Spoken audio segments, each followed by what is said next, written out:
Episode 28, Xiwu exchanges Immortal Marrow for Tantai Ember's evil bones. After Tantai Jin received the threat letter from Tantai Minglang, he hurried back, but at this time Pianran was dead.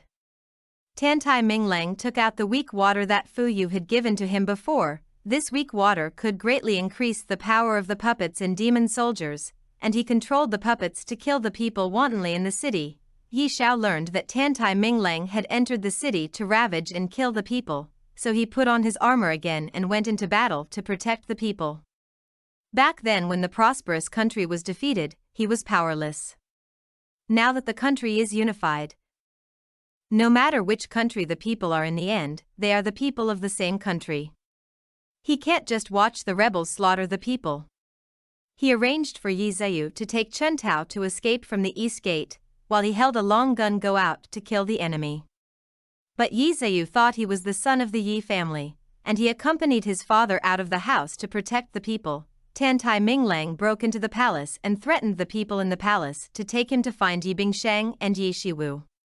After Tantai Jin returned to the city, he found that Yi Xiao and Yi Xiu had died fighting to protect the people. He was heartbroken when he saw the corpses of the people in the city. Tantai Jin rushed to the palace gate and found that Tantai Minglang had kidnapped Yi Xiwu and Yi Bingsheng. Tantai Minglang knew that the defeat was over, so he asked Tantai Jin to choose one of the women, and the remaining one was buried with him. Because Tantai Jin ran out of mana, he only had one chance to strike. He thought that the twin yin and yang bracelets could protect Yi Xiwu's life, so he asked Tantai Minglang to let Yi Bingsheng go. Seeing that Tantai Jin chose to save Yi Bingsheng, Yi Xiwu believed that he would not owe Tantai Jin any more in the future. Tantai Minglang planned to kill Yi Xiwu. At this time, Tantai Jin controlled the crow to attack Tantai Minglang and succeeded. Kill it, Yi Xiwu cultivated into a fairy marrow. When the thunder disaster was approaching, Tantai Jin noticed something abnormal, so he flew up the tower to defend Yi Xiwu from the thunder disaster.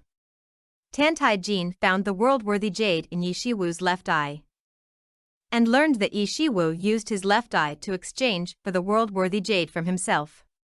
The reason why Yi Xiwu did this was because she didn't want Tantai Jin to be cursed, and now the curse has come true. Tantai Jin didn't understand why Yi Xiwu did this, but Yi Xiwu told him that because Tantai Jin is a demon god, he bears the greatest curse in the world, and he was born with the sin karma of all things. Become the new demon god. Tantai Jin didn't believe what Yi Xiwu said, so Yi Xiwu simply told Tantai Jin that her real identity was not Yi Xiwu at all. She came from a fairy family, and the reason why she became Yi Xiwu was to reverse her fate and save Tantai Jin. A world destroyed by Jin. Yi Xiwu showed Tantai Jin the world he had destroyed, and Tantai Jin didn't want to believe that the demon god who killed the immortal sect was himself.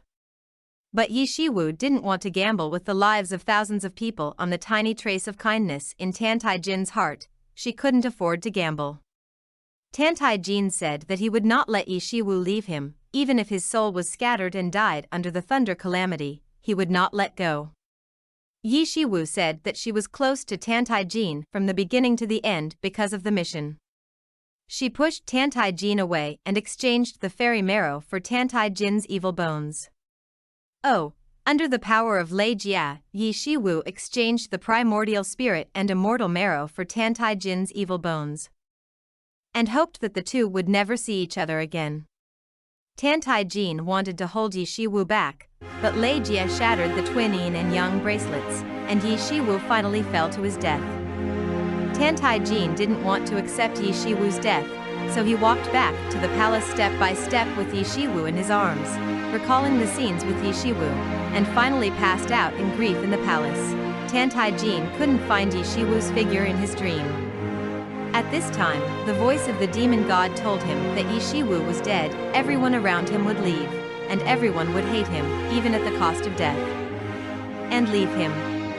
Tantai Jin woke up from his dream.